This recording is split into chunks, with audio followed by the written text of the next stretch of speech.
जो प्रॉब्लम है वो प्रॉब्लम रहेगी जिंदगी में। There will be never a situation जहाँ पे प्रॉब्लम नहीं, अगर नहीं रहेगी तो हम बना लेंगे वो problem, that much guarantee I can give you.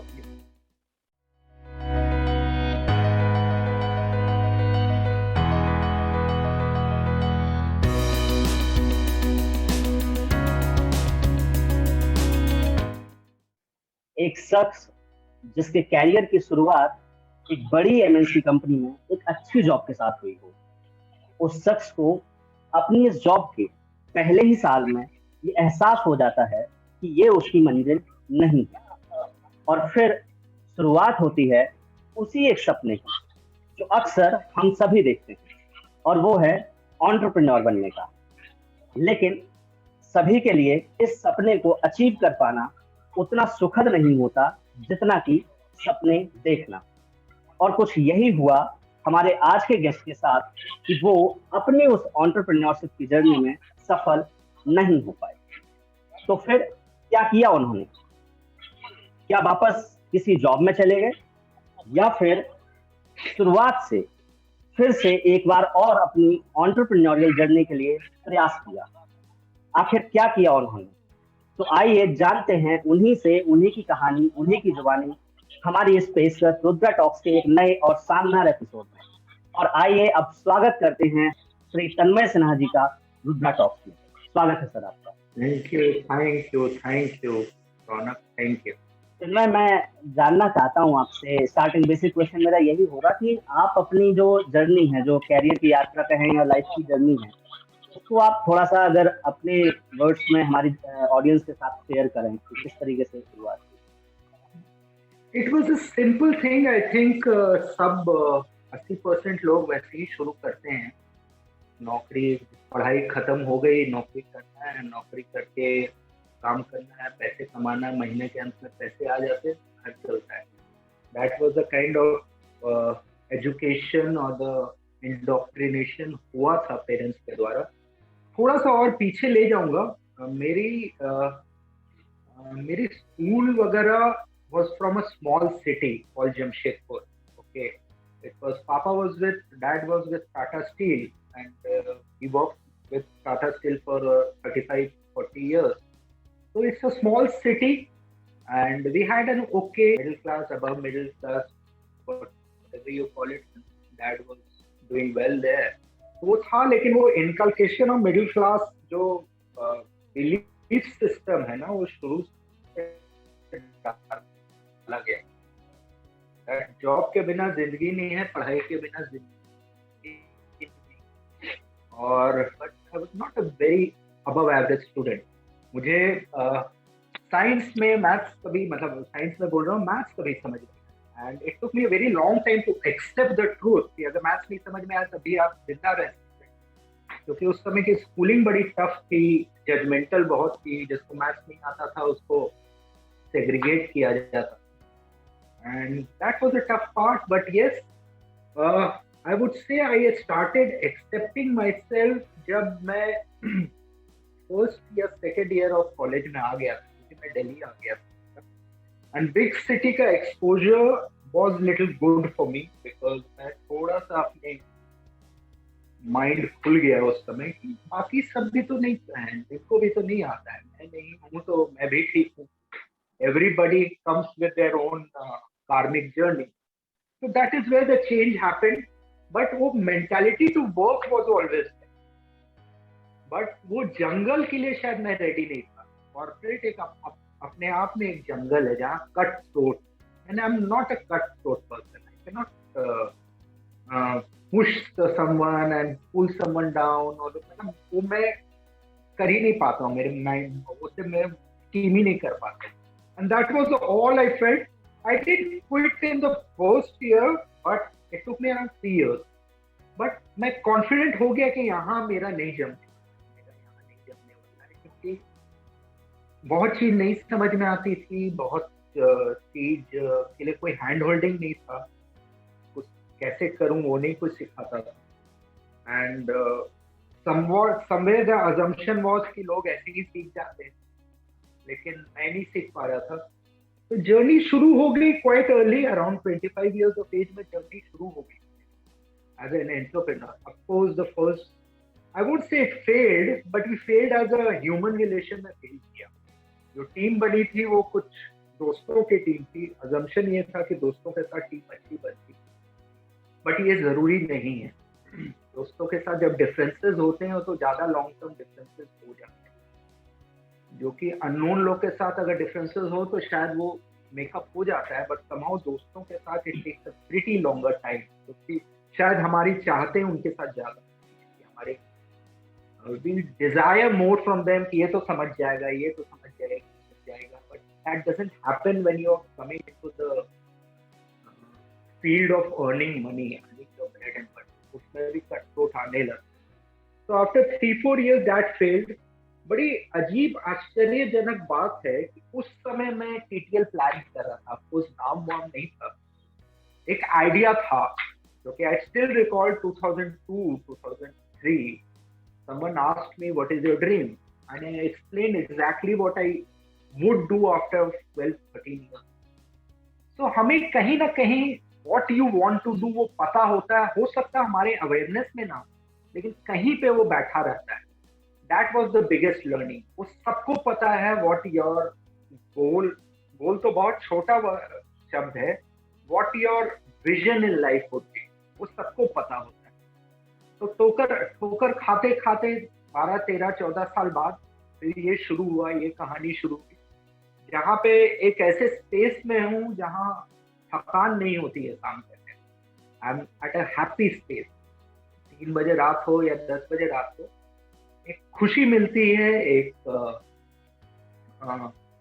Only check which I have understood Raunak is, अगर आपको खुशी में थकान नहीं हो रही है ना, आपके काम में थकान नहीं हो रही, तब आपका काम आपके लिए, नहीं तो आपके लिए नहीं है. वो बहुत सिंपल चीज है, लेकिन शायद बहुतों के लिए वो टफ चीज भी हो जाता है वो समझने.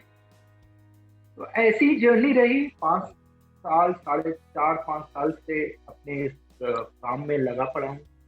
कहीं आगे बढ़ता हूँ, फिर गिरता हूँ, फिर आगे बढ़ता हूँ, फिर गिरता हूँ. तो चल रहा है, जर्नी ऐसी रही. बहुत तो बहुत सही कि अगर काम में आपको थकान नहीं हो रही है, कहीं ना कहीं खुशी एक मिल रही है, प्लेजर मिल रहा है, तो डेफिनेटली वो काम आपके लिए है. अब इसमें 2 पॉइंट्स थे जो मैं समझ पा रहा था, या जो मैं पूछना चाह रहा था आपसे. एक तो पॉइंट ये था कि आपने कहा कि आप जमशेदपुर से जब दिल्ली आए तो एक शिफ्ट हुआ आपके माइंडसेट में या चेंज आया. तो वो एक ऐसा कौन सा शिफ्ट था जिससे आपको लगा कि नहीं, मतलब यहाँ पर आपको कुछ पॉजिटिव वाइब्रेशन मिले, आपको कुछ अच्छा एनवायरनमेंट मिला, या फिर वहां से आपको बेहतर मिला? बेहतर या बुरा तो नहीं बोलूंगा. शिफ्ट मैं बोलता हूँ ना, जैसे एक छोटे शहर, and I am talking of before India became what it is now. तो वो एज में मैं आया था करीबन 22 साल पहले. तो उस एज में छोटे शहर में जो मुझे लगता है, एक बच्चों का एक होता है कि भैया 3,000 रुपये आपको मिलेंगे, आपको मैनेज करना है, मरो जियो जो. बड़े शहर में एक स्कोप नजर आता है, एक प्लेटफॉर्म नजर आता है कि नहीं 3,000 नहीं, 10,000 कमा सकता हूँ, 20,000 कमा सकता हूँ. वो स्कोप मिला, वो स्कोप दिखा. एंड ऑफकोर्स वो स्कोप दिखने के साथ कुछ लोगों से मिला, जहाँ पे वो मेंटल फ्रेमवर्क जो होता है ना, वो चेंज हुआ कि भैया छोटा मत सोचो, बड़ा सोचो. और वो छोटे शहर में छोटा सोचने के लिए ना केवल पेरेंट्स नहीं, पूरी सोसाइटी आपको घेर के रखती है. ये छोटा ही सोचो, छोटा सोचने में खुशी है. बड़ा सोचोगे तो वो हमारे लिए नहीं है, बड़े लोगों के लिए बड़ा है. लेकिन बड़े लोग कभी तो स्टार्ट किए होंगे. दैट वो चीज मिसिंग था. तो Delhi was a game changer for me, mental ये खोलने के लिए मेरा. भैया जो भी करो मन से करो, और मन से करोगे तो आप कोई भी काम करेगा मार्केट में तो उसको पैसे मिलते हैं. पैसे कमाए मैंने. जब आप मेहनत करोगे तो पैसे आएंगे ही आएंगे. हो नहीं सकता कि टाइम लग सकता है, आपको 4 साल लगेगा, मुझे 10 साल लगेगा, यही डिफरेंस हो सकता है. आएंगे, सबके पास आते हैं. ये थॉट मुझे दिल्ली ने दिया. ये थॉट मुझे दिल्ली ने दिया. ये आप सोच बड़ी रखो, छोटे से शुरू कर सकते हो. पहले हमारा था ना कि जैसे जब आपने मेरे अभी, पास पहले होता था ना, हाँ हाँ, एक कंटिन्यू। छोटे शहर का एक टिपिकल मेंटालिटी है कि बिजनेस के लिए पैसे की जरूरत है। I refute that, I can challenge that. पैसे की से ज्यादा इसकी जरूरत। How well you are ready, how well do you want that. पैसे आ जाते हैं बॉस। अब मैं सबसे बड़ा एग्जाम्पल, कहाँ से आए कहाँ गए मुझे नहीं पता, उतना मैं पिन पॉइंट नहीं कर पाऊंगा, लेकिन आ जाते हैं, वो अपने फ्लो करते हैं। अगर आपकी सोच, आपका विजन क्लियर है, ये मुझे दिल्ली ने दी। शायद मैं वहां रहता, आई डोंट नो, मैं रहा नहीं हूं तो वो बहुत मुश्किल है वो बोलना। शायद छोटे शहर जमशेदपुर में रहता तो शायद ये मुझे नहीं मिला। तो दिल्ली ने मुझे, दिल्ली की देन है, बड़े शहर की देन है, ये मुझे बिल्कुल मिला। बिल्कुल। इसमें आपने एक जिक्र किया कि आप कुछ लोगों से मिले और उन एक्सपीरियंसेस ने, या उन लोगों से जब जब आपकी मुलाकात हुई, या जो भी आपके एक्सपीरियंसेस रहे, तो वहां से आपका माइंडसेट चेंज हुआ कि बड़ा सोचना है, राइट? सो कुछ एक एक्सपीरियंस आप अगर शेयर कर सकते हैं छोटे जो छोटे आपको एक ध्यान हो, या एक्सपीरियंस बॉस, छोटे एक्सपीरियंस। कॉलेज में जब कॉलेज के दोस्तों के घर जाता तो एक लार्ज हार्टेडनेस देखा, जो कि एक मैंने शायद अपने ग्रोइंग ईयर्स में नहीं देखा। क्योंकि एक लैक वाली फीलिंग बहुत थी कि आपके पास कम है या आप दोगे तो घट जाए। वो मैं अपने एक्सपीरियंस, दिल्ली सही में दिल वालों की है, ये अच्छा लग रहा है, ले जा यार, उठा के ले जा, दैट काइंड ऑफ ओपननेस मिला मुझे। वो मैं खुला कि किसी को कुछ देने से घटता नहीं, बढ़ता है। That is stuck in me for the last maybe 22-24 year, कि दिया करो, देने के बाद ही मिलता है। हमारी होती है ना कि पहले मिलेगा तो मैं दूंगा, मेरे पास क्या है मैं कैसे दूं। ये मुझे दिल्ली ने उसको उल्टा कर दिया, पहले देना से। तो कुछ फ्रेंड्स के पेरेंट्स थे, कुछ फ्रेंड्स हैं आ, आ, जो अभी भी दोस्त हैं, जिन्होंने, मुझे नहीं पता उनको पता है या नहीं, लेकिन उन्होंने बहुत सिखा दिया।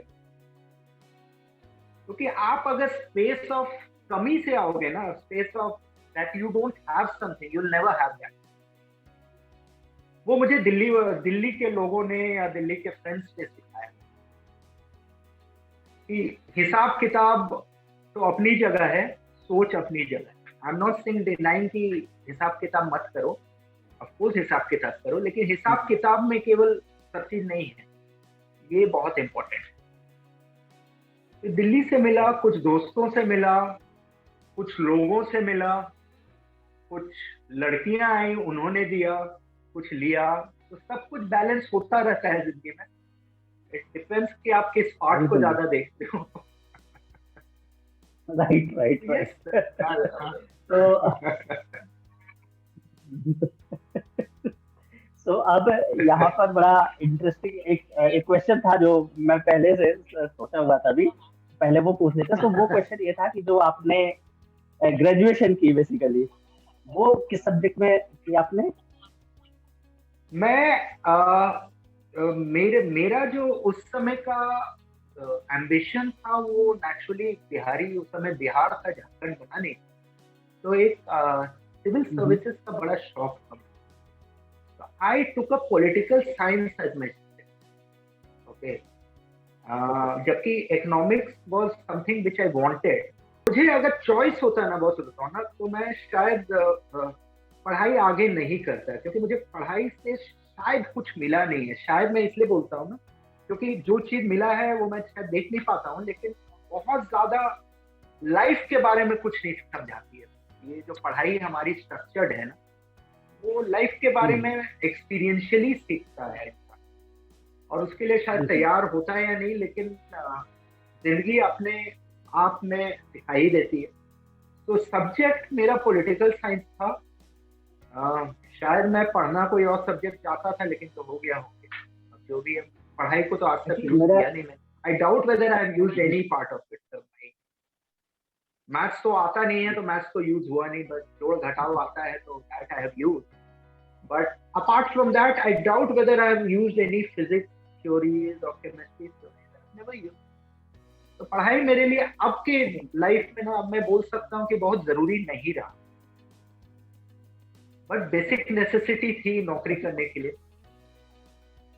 बिल्कुल बिल्कुल। तो देखिए, वही मेरा हुआ। पूछने का पर्पस ही यही था, क्योंकि जैसे आप मैं देख रहा था, या जो पहले इंट्रो में भी मैंने कहा ना कि जो आप जॉब के फर्स्ट ईयर में ही आपको लग गया था कि नहीं, ये जर्नी नहीं है, इस तरह की जर्नी से आप बिलोंग नहीं करते हैं।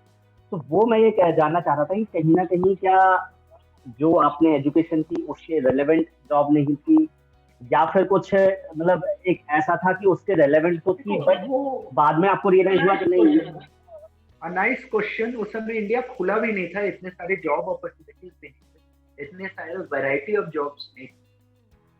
ये भी एक हो सकता है। लेकिन मैं जॉब से दुखी नहीं हुआ, मैं जॉब से बोर नहीं हुआ। मैं वो इकोसिस्टम से बोर हूँ। जो लोग थे, जैसे लोग एक दूसरे को ट्रीट करते हैं, जैसे कॉर्पोरेट में जो जो होता है वो तो आपको पता ही है। उस चीज से मैं, इट एकदम। Was not for me. ना मैं कर पाता था, ना मैं कर पाता हूँ। तो उस चीज से मैं ज्यादा दुखी हुआ रादर देन जॉब। अगर लेकिन strangely over a period of time I realise कि ये सब जगह है। It's not about that particular company और that particular industry, it is there everywhere. अगर मैं शायद अच्छा मेंटर उस समय मिलता तो शायद मैं एग्जीक्यूट कर लेता, लेकिन शायद की बात तो शायद है, कोई मिला नहीं हाथ पकड़ने वाला। तो इसी काम में मैं आ गया, wherein I mentor people, कि भैया लाइफ में कुछ कुछ डिसीजन जो लोगे उसके रिपरकशन आपके जिंदगी भर के लिए हो। तो बिल्कुल। इसीलिए मैं इस काम में भी आ गया। राइट। तो अब जो आपने जॉब के बाद एक साल के बाद आपको लगा, जन आपने बताया कि आपको फिर भी दो तीन साल लगे उस चीज को क्विट करने में और जर्नी स्टार्ट करने में। सो जो आपने जर्नी स्टार्ट की, पहला क्वेश्चन तो ये है, जो आपने जर्नी स्टार्ट की वो जर्नी क्या थी, या किस तरीके के बिजनेस में आप थे, या किस तरीके की एंटरप्रेन्योरियल जर्नी थी, पहले तो मैं ये समझना चाहता हूँ। दूसरा, उसके लिए क्या आपने जो 2 साल एक्स्ट्रा लगाए जॉब में, वहां पर कुछ प्रिपरेशन की पहले से, या फिर जस्ट क्विट करके और फिर बिल्डिंग फ्रॉम स्क्रैच, वो वाला आपने कॉन्सेप्ट फॉलो मेंटली किया? प्रिपरेशन थी, मेंटली प्रिपरेशन थी। नेचुरली मुझे बिजनेस का तो भी नहीं आता था। मेंटली एक चीज के लिए श्योर था कि मैं 9 to 5 नहीं करता हूँ। एक तो कुछ एटीट्यूड भी ऐसी है, वो कुछ मजा भी नहीं आया। अब कोई मुझे बोले कि सुबह 12 बजे आपको अगले 20 साल तक आना है, वो 12 बजे हो या 2 बजे हो, I would not like it. It has to be stretchable according to my. तो वो भी एक रीजन था। लेकिन हाँ, तैयारी की जहां तक सवाल है, इमोशनली तैयार था, लेकिन नॉलेज वाइज नहीं। नॉलेज वाइज नहीं था। मैं इंडस्ट्री में आया publishing industry, I started publishing children book, और उसको हम लोग स्कूल्स में भेजते। तो ये मेरी पहली जर्नी थी। और स्कूल्स का काम मैंने काफी साल तक किया। I have been to over 700-800 school. I been with teachers.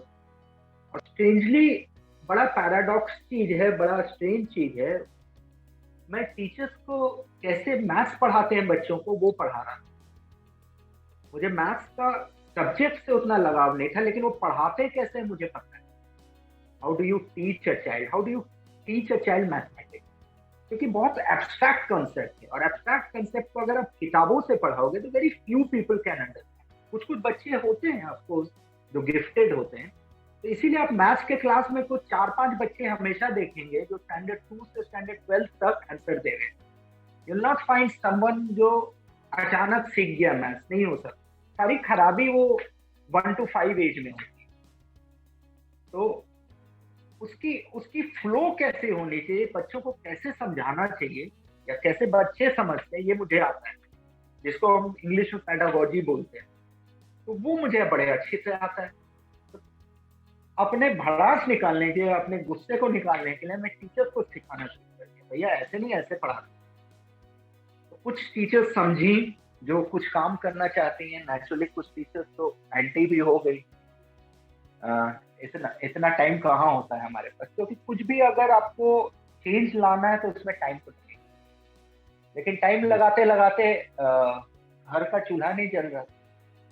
तो वो भी एक डिसीजन था टू मूव आउट, क्योंकि स्कूल्स अपने आप में बहुत डिफिकल्ट टेरेन है, बहुत डिफिकल्ट, लॉजिस्टिक वाइज भी और पॉकेट वाइज भी। आपको बहुत रोटेशन अमाउंट चाहिए, कैपिटल हाई चाहिए, कैपिटल इंटेंसिव है, तो वो इंडस्ट्री भी छूट गया। तो मुझे एग्जैक्टली अगर स्ट्रगल वर्ड यूज करना, it took around 7 to 8 years to make money in the journey, in the entrepreneur journey, and that was a challenging period, क्योंकि आप जब अपने जर्नी में आते हो ना तो आपको पता नहीं होता क्या, 1-2 साल तो उसी में लग जाता है पता करने में, 1-2 साल उसी पता करने में लग जाता है, या मे बी 3-4 साल, तो ऐसा चलता रहा। और ये कहीं पे ट्रांसफॉर्मेशनल लैब का सीड आ चुका, but that seed to grow into a plant took around 12 years। तो यही इस कॉन्सेप्ट के बारे में, इस सीड के बारे में जो आप बात कर रहे हैं अब, ट्रांसफॉर्मेशनल लैब का, तो इस कॉन्सेप्ट की एग्जैक्ट स्टार्टिंग आप कहाँ से मतलब समझते हैं, या कहाँ से आप शेयर करना चाहते हैं? अगर साल वाइज पूछो तो around 2009-10 I was going through my own journey. अब इतने चीज होते हैं इंसान के, तो नेचुरली वो डिप्रेशन तो हो गई, और डिप्रेशन को बड़ा हवा बनाते हैं। Depression is a very natural process of the body. अगर आप बहुत काम कर रहे हैं तो बॉडी बोलेगा भैया थोड़ा आराम कर लो, दैट इज डिप्रेशन। और उसमें अगर आप मेडिकल डॉक्टर के पास चले गए तो केस खराब करेगा, अच्छा कभी नहीं, क्योंकि डिप्रेशन मेडिकल साइंस समझता नहीं है, बॉडी सिस्टम को नहीं समझता। तो एट दैट पीरियड मेरे इसमें शिफ्ट होने लगा, I was turning my direction, कुछ कुछ लोग से मिला, कहीं कहीं गया, and I started shifting inside, मेरे अंदर शिफ्ट हो रहा। लेकिन वो शिफ्ट को मैं दूसरे को नहीं समझा पा रहा, कि वो चीज आप कभी समझा नहीं पाएंगे कि आपको लाइफ डिफरेंटली कैसे, कब लगने लगी और कैसे लगे। तो वो शिफ्ट होने लगा। तो मैं उस समय सोचता था कुछ ऐसा ऑर्गेनाइजेशन हो जहाँ पे लोगों को आप एक कम्युनिटी बना के काम करें और उनको अपलिफ्ट करें। भैया जो प्रॉब्लम है वो प्रॉब्लम रहेगी जिंदगी में, there will be never a situation जहाँ पे प्रॉब्लम नहीं, अगर नहीं रहेगी तो हम बना लेंगे वो problem, that much guarantee I can give you of you. अगर आपकी जिंदगी में कोई प्रॉब्लम नहीं ना तो आप बैठ के बनाओगे वो problem, that is how mind works. बिना प्रॉब्लम के माइंड नहीं रहता। तो ये सब जब रियलाइजेशन होने लगा तो मुझे लगने लगा कि एक ऑर्गेनाइजेशन हो जहाँ पे ये सब चीज शेयरिंग हो, जहाँ पे लाइफ माइंडेड लोग मिले। तो वहां से सीड शुरू हुआ कुछ 12 साल पहले, लेकिन इसको स्ट्रक्चर में लाने में समय लग गया बहुत, क्योंकि इतना एसोटेरिक है ना, इतना नॉन क्वांटिफाइबल है कि उसको बिजनेस स्ट्रक्चर में लाने में, उस पर ट्रस्ट करने में बहुत समय लगता। कुछ चीज दिखाऊंगा तो लोग खरीदने के लिए जल्दी रेडी होते हैं। सर्विस को बेचना एटलीस्ट इंडिया में राइट नाउ अभी भी चैलेंज है, लेकिन थोड़ा सा डिफिकल्ट है। There are people who are willing to, हाँ बहुत डिफिकल्ट है, लेकिन कुछ लोग अब तैयार हो रहे हैं जो रेडी हैं,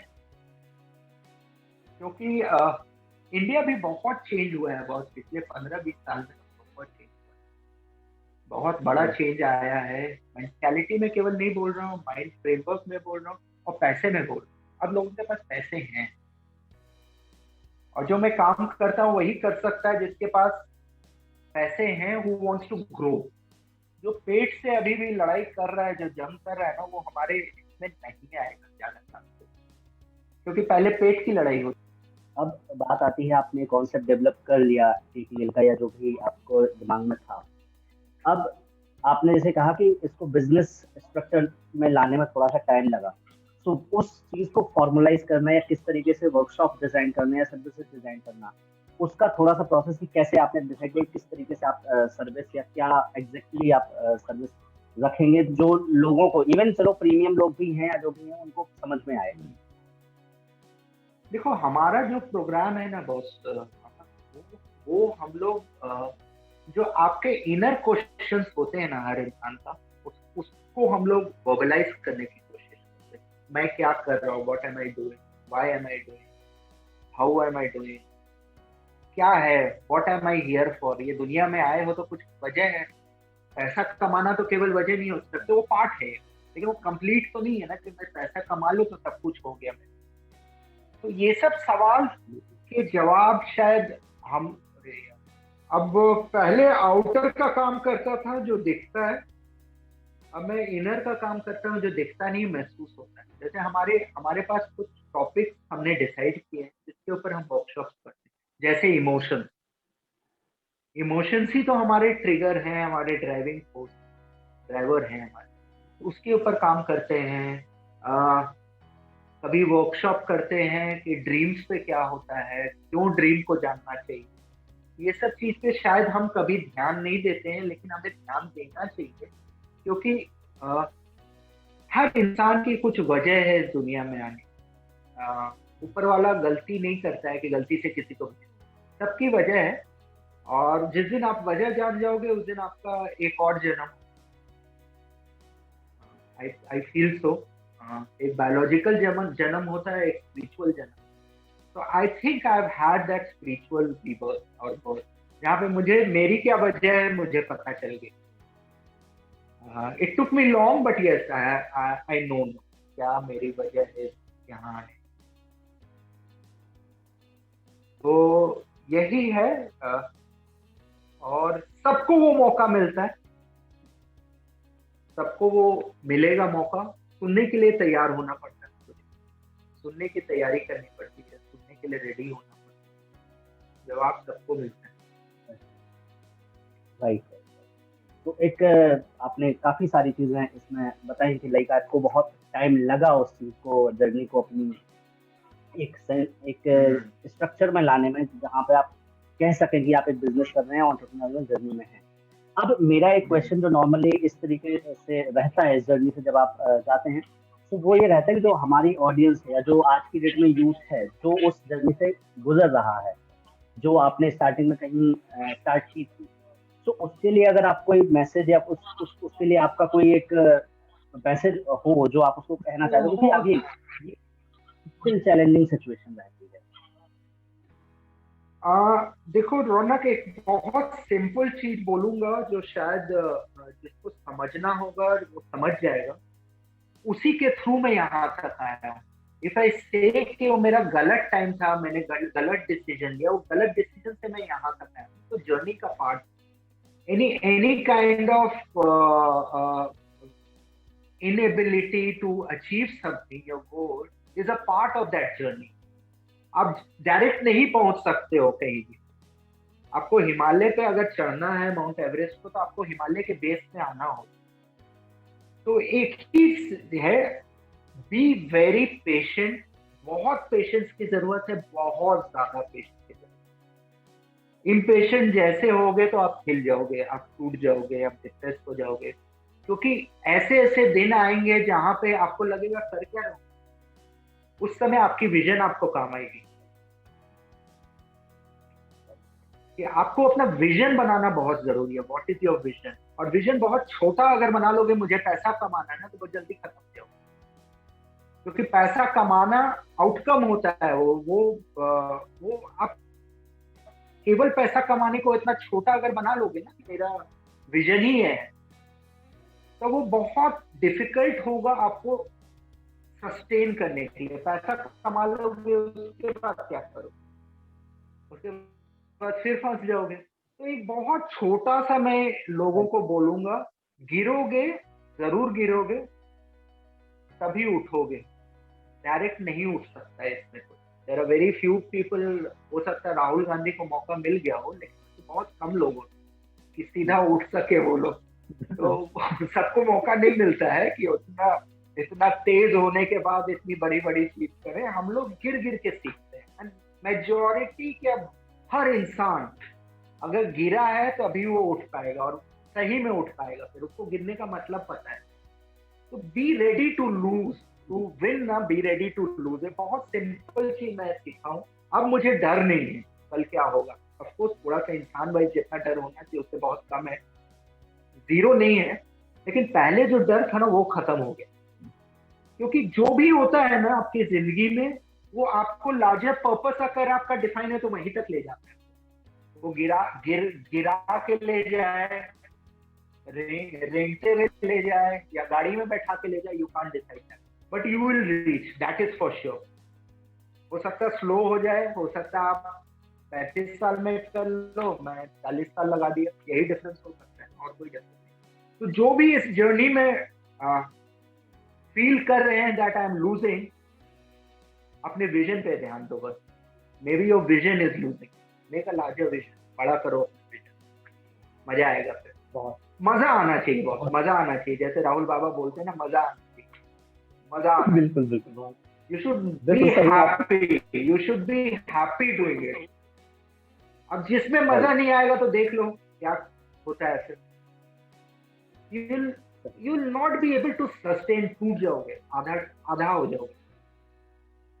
जब मजा आएगा ना, तो even when your chips are down, जब आप बहुत लो हो, तब भी लगेगा विजन तो है, उसको तो करूं। और आ जाते हैं, सब कुछ आ जाता है, आपके रिसोर्सेस भी आ जाएंगे, आपके पास जो राइट लोग हैं वो भी आ जाएंगे।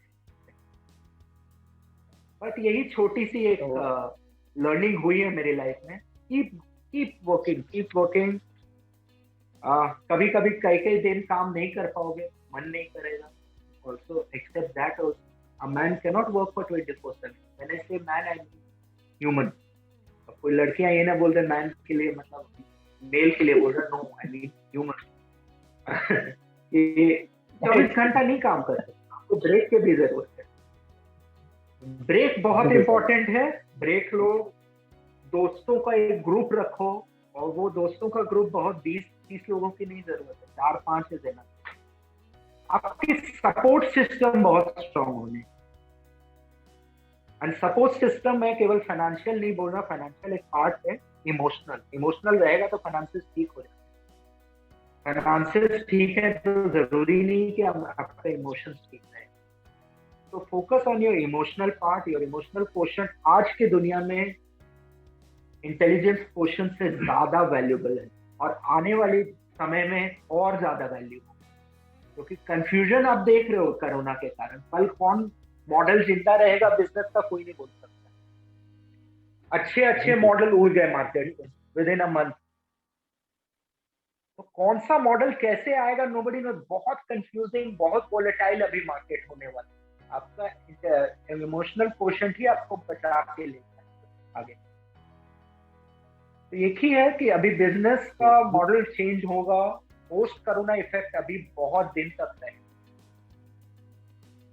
तो यही है कि बिजनेस जो भी करो, सीखने के लिए तैयार रहो, गिरने के लिए तैयार रहो, गिराएगा जरूर, लेकिन जिस दिन गिर जाओ याद रखना उठोगे भी। बहुत सही बात। एक एक जो सबसे इम्पोर्टेंट चीज मुझे इसमें लगी कि फाइनेंशियल क्वेश्चन एक पार्ट है, बट उससे कहीं ज्यादा इम्पोर्टेंट है इमोशनल क्वेश्चन, जिसके लिए आज अरे की डेट भी आप डिमांड ठीक कर रही रहोगे है, वो भी रौनक, करेंगे। तब तो आप, अगर आप ठीक हो, सोचो मुझे लॉस हो गया, लेकिन अगर मैं ठीक हूं तो फिर आ जाता है ना, वो सही में आ जाता है। वो बाप दादा बोल के गए थे, बिल्कुल वो एवं नहीं बोल के गए। समय समय का चक्र है, वो घूमता रहेगा, फिर आएगा आपके पास।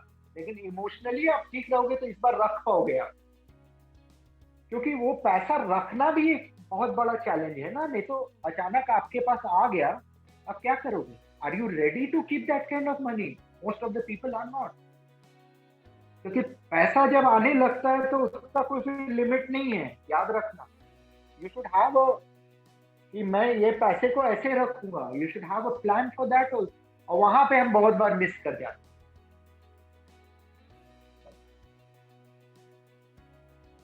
तो बहुत सही, बहुत खूब आपने कहा कि पैसा कमाना, पैसा आना एक चीज है, और उसको मेंटेन करना, रखना डेफिनेटली वो एक उसको पार्ट है। मेंटेन करना, तो उसको बहुत रखना अच्छा। बहुत बड़ा चीज है, क्योंकि लक्ष्मी हमारे जो कल्चर में है, लक्ष्मी बहुत इधर उधर भागती है, वो एक जगह नहीं रहती है। There is a process to keep that. आपको इज्जत करनी होगी पैसे की, उनको बहुत इज्जत की जरूरत है। You have to give her respect.